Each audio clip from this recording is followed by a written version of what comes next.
আমি আমার মতো। আমি না চাই কারোর মতো হতে, আর না চাই কারোর জন্য নিজেকে পরিবর্তন করতে। কারণ আমি আমার কাছে ভীষণ দামি। আসসালামু আলাইকুম সবাইকে। Good morning. কুয়াশা ঢাকা একটি সকাল থেকে ব্লগটা শুরু করলাম।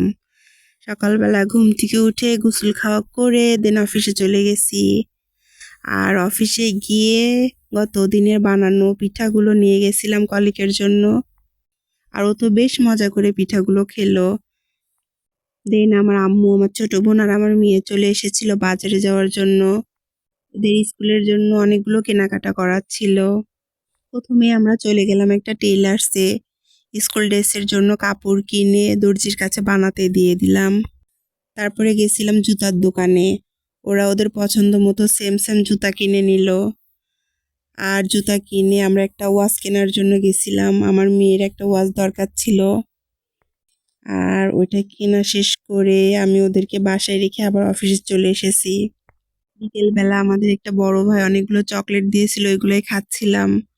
অনেক মজা ছিল চকলেটগুলো।